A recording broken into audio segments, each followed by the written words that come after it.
Bien-aimé, que la grâce et la paix te soient multipliées dans le nom de Jésus-Christ. J'espère que tu te portes bien, que le nom du Seigneur soit loué pour ta vie. Alors, bienvenue à notre cours de fondement 101. C'est un cours qui va comporter plusieurs leçons et qui de manière ultime te permettra de connaître ton Dieu, de mieux comprendre ce qui s'est passé à la croix et de savoir également ce que Dieu attend de toi aujourd'hui. Ok? Donc, en cette première leçon, nous allons parler du désir du Père. La première leçon est titrée « Le désir du Père ». Donc, comme verset de base, nous avons Éphésiens 3, le verset 14 à 15, Luc, le chapitre 15, Ésaïe 45, verset 18, Exode 29, verset 45 à 46, 2 Corinthiens chapitre 6, le verset 16 et enfin Jean 14, le verset 26. Nous aurons à lire tous ces passages lors de cette première leçon. Le désir du Père. Qu'est-ce que Dieu veut? Qu'est-ce que Dieu veut? Bien-aimés, il nous faut être convaincus que Dieu a toujours voulu avoir une famille au sein de laquelle il va habiter pour l'éternité. Dieu a toujours voulu avoir une famille et laquelle famille doit être avec lui pour l'éternité. Dieu ne nous a pas créés pour qu'on existe et qu'on atteigne peut-être l'âge de 50, 60, 70 ans et que la maladie nous emporte. Dieu ne nous a pas créés pour qu'on mène une vie éphémère. Non, Dieu a toujours voulu une famille. Il a toujours voulu que nous passions l'éternité avec lui. Ça a toujours été son plan. Quand il nous a amenés à l'existence, quand il a créé la race humaine, c'est pour que nous devenions sa famille. Et qui parle de famille, parle de relation. Qui parle de famille, parle d'intimité. Dieu a toujours voulu faire un avec sa famille. Et c'est ce que nous allons voir dans les Écritures.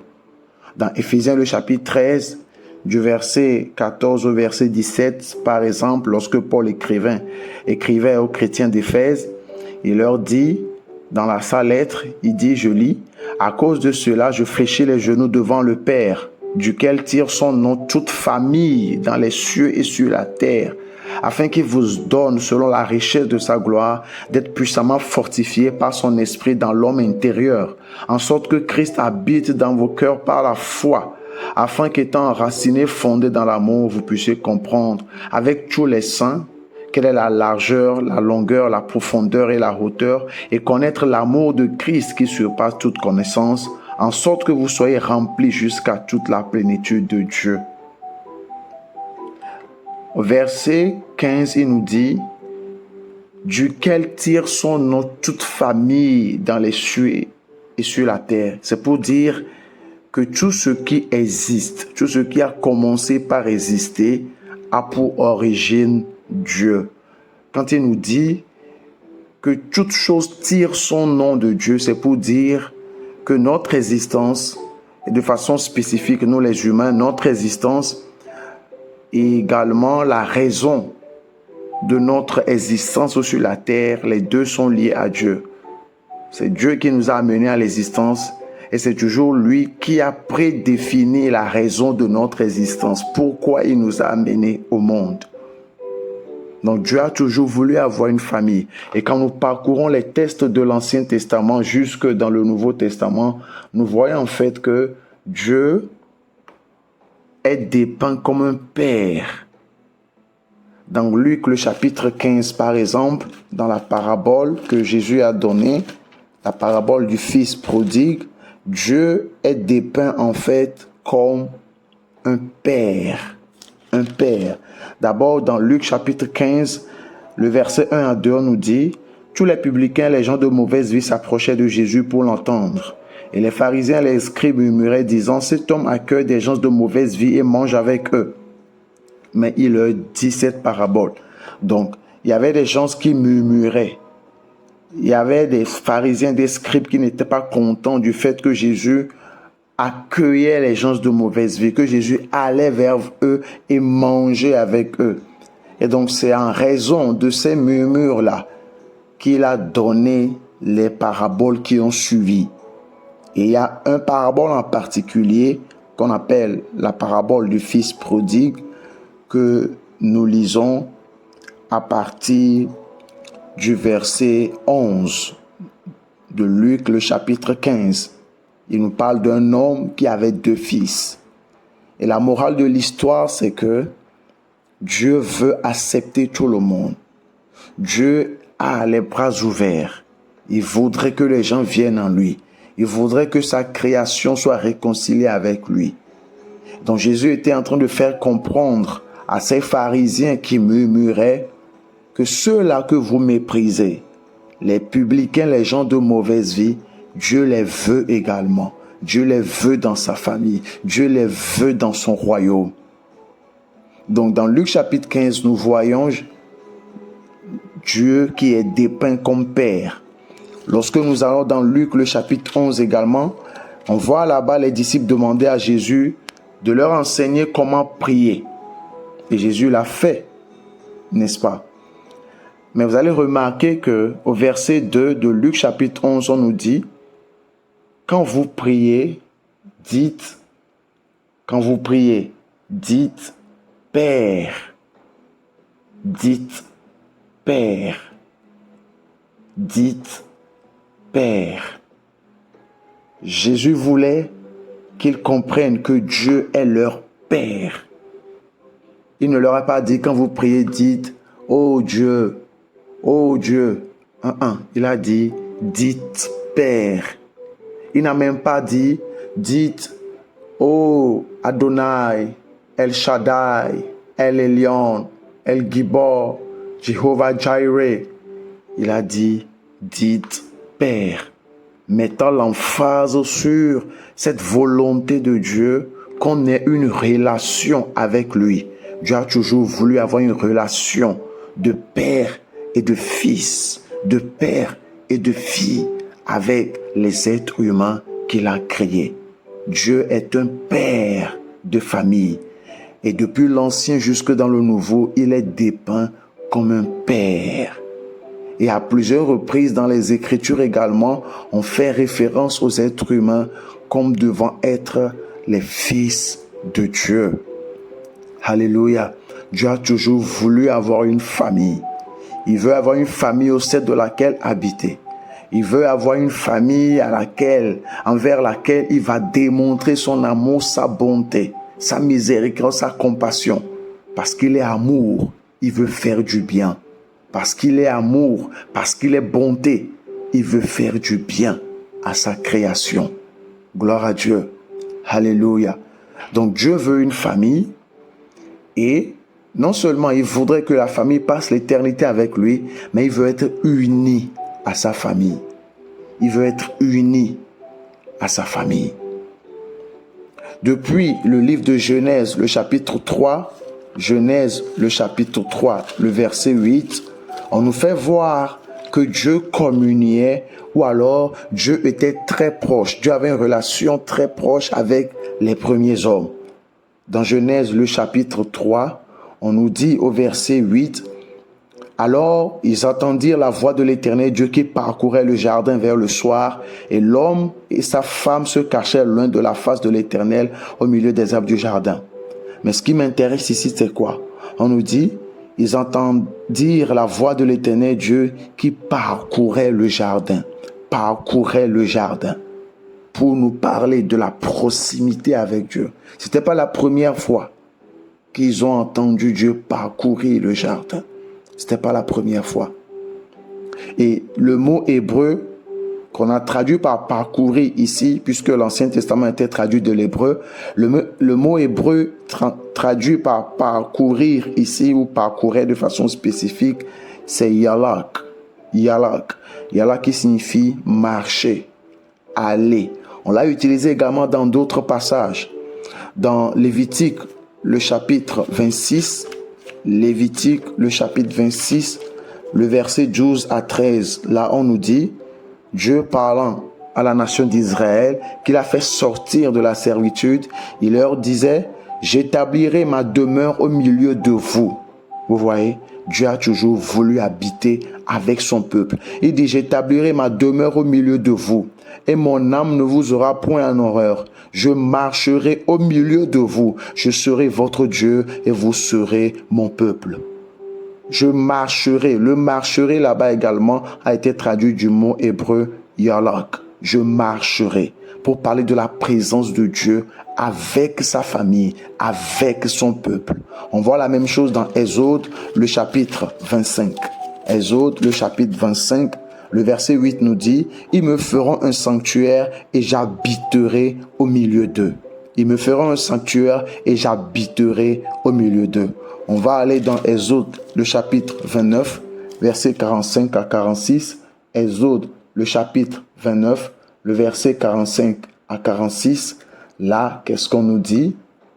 Je vais nous lire ça. Exode 29, 45 à 46. Là, il est dit, « J'habiterai au milieu des enfants d'Israël et je serai leur Dieu. » J'habiterai. Ils connaîtront que je suis l'Éternel leur Dieu, qui les a fait sortir du pays d'Égypte pour habiter au milieu d'eux. Pourquoi il les a fait sortir d'Égypte? Pour habiter au milieu d'eux. Il dit, je suis l'Éternel leur Dieu. Dieu ne les a pas sauvés pour les laisser errer ça et là. Dieu les a fait sortir pour habiter au milieu d'eux.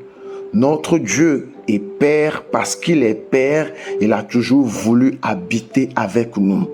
Il a toujours voulu avoir sa famille avec lui. C'est pourquoi, quand nous lisons par exemple Jean, le chapitre 14, Jean chapitre 14, Jésus parlant nous dit dans Jean 14, le verset 23, il dit, Jean 14, le verset 23, Jésus lui répondit, « Si quelqu'un m'aime, il gardera ma parole et mon Père l'aimera. Nous viendrons à lui et nous ferons notre demeure chez lui. » Même dans le Nouveau Testament, Jésus dit, nous ferons notre demeure chez lui. Nous ferons notre demeure chez lui. Déjà, quand nous lisons les tout premiers versets de Jean chapitre 14, il nous dit que votre cœur ne se trouble point. Croyez en Dieu et croyez en moi. Ok?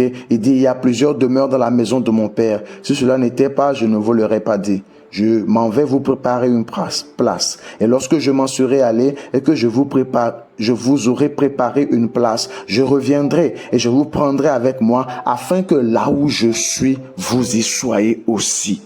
Là où je suis, vous y soyez aussi.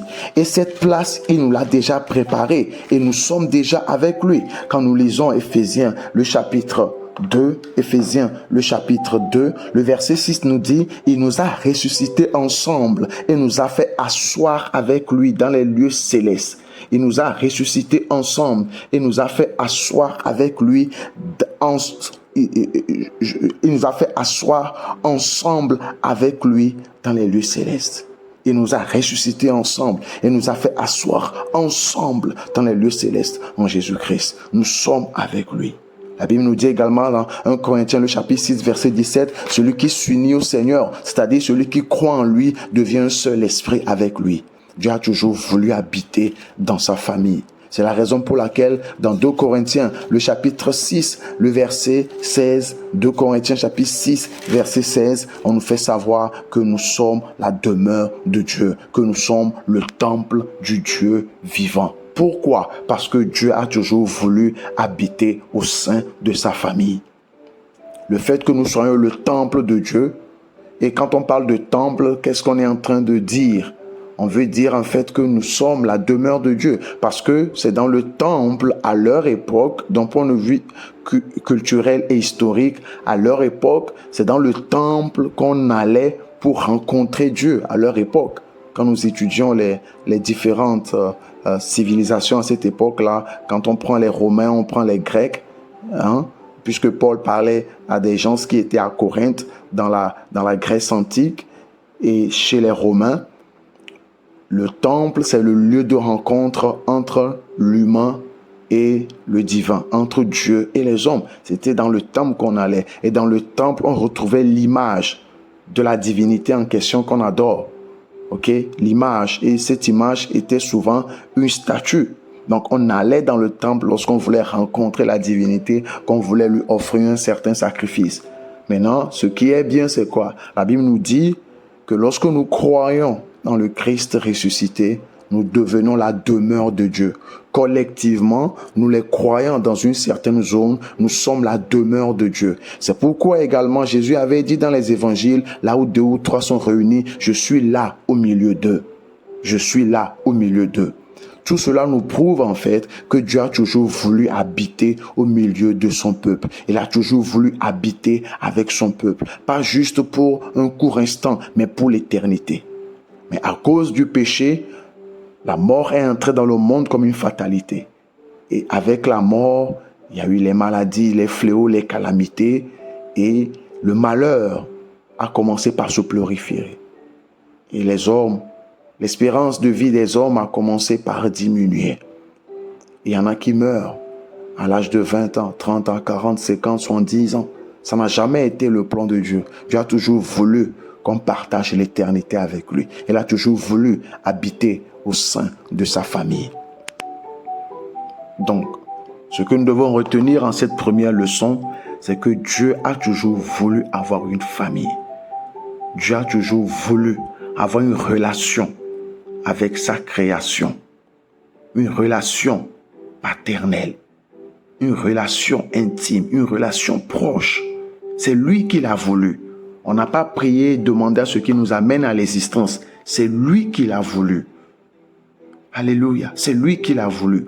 Voilà pourquoi nous ne prions pas non plus pour dire par exemple, oh Seigneur, s'il te plaît, oh fais en sorte que j'aille au ciel le jour-là, oh que je sois enlevé, moi aussi je veux être avec toi Père. Non, nous ne prions pas pour ça, nous ne supplions pas pour ça. Pourquoi? Parce que dès le commencement, dès la fondation du monde, c'est Dieu qui a toujours voulu habiter avec sa création. Il a toujours voulu habiter au milieu de sa création. C'est lui qui l'a voulu. C'est lui qui l'a voulu. Et le chemin ou bien le moyen pour pouvoir communier avec Dieu, demeurer avec lui, avoir cette relation avec lui est vraiment très simple. On va voir ça dans la suite des leçons. Mais pour cette première leçon, gardons à l'esprit que Dieu a toujours voulu une famille. Il a toujours voulu être en relation avec sa création.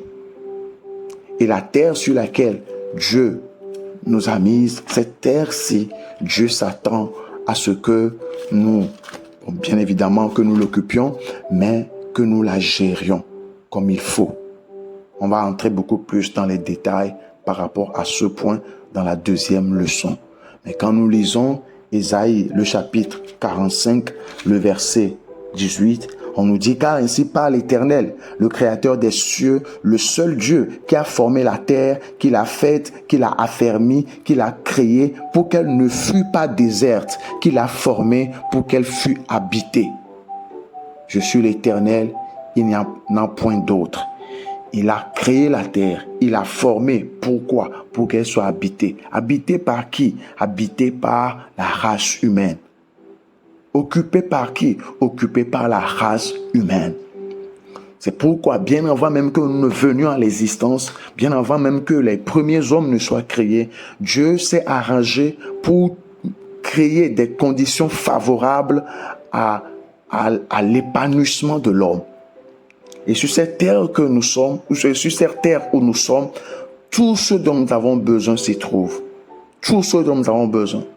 Jusqu'alors, on n'a jamais entendu dire que les êtres humains sont allés sur une autre planète quelque part, dans une autre dimension, prendre les matières premières dont les hommes ont besoin pour la fabrication de tout ce qui leur est nécessaire en vue de la satisfaction de leurs besoins physiologiques. Jamais on n'a entendu ça. Tout ce dont on a besoin se trouve sur la terre. Dieu les a mises ici sur la terre pour que nous puissions en jouir.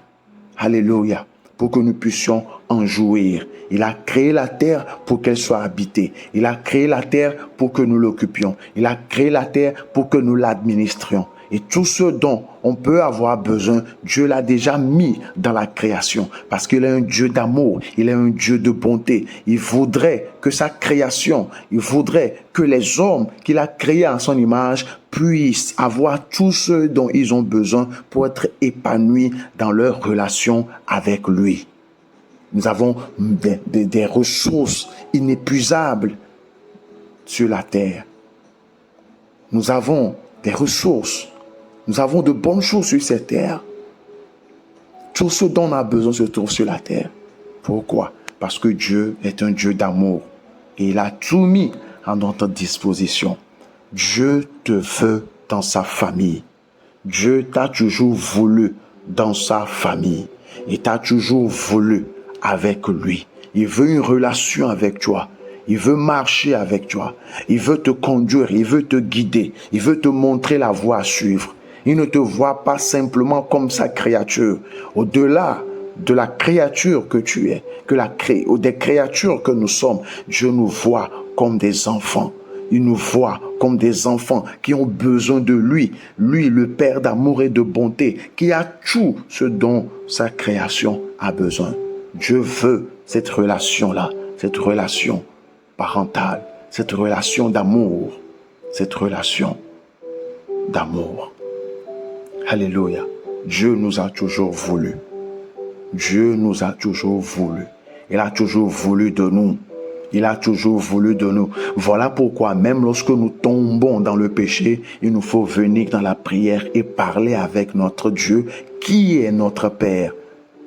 Peu importe ce que nous faisons, peu importe. Le fils prodigue, il est revenu à la maison lorsqu'il était revenu à son bon sens. Il a compris que, j'ai fauté. Mais il est revenu. Il est revenu. Et le Père l'a accepté. Et le Père a fait une fête en son honneur. Parce que le Père est toujours prêt à recevoir. Dieu est toujours prêt à nous recevoir. Malgré nos fautes, malgré nos manquements, il a les bras ouverts pour nous recevoir. Dieu t'a toujours voulu avec lui pour l'éternité. Amen. Que le nom du Seigneur soit loué. Je prie que dans le nom du Christ ressuscité, que cette révélation, que cette parole soit gravée en toi. Que ta mentalité soit renouvelée, s'aligne sur la volonté de Dieu à ton égard. Dieu te veut. Le désir de Dieu a toujours été d'avoir une famille au sein de laquelle il va habiter pour l'éternité. Amen. Amen. Amen.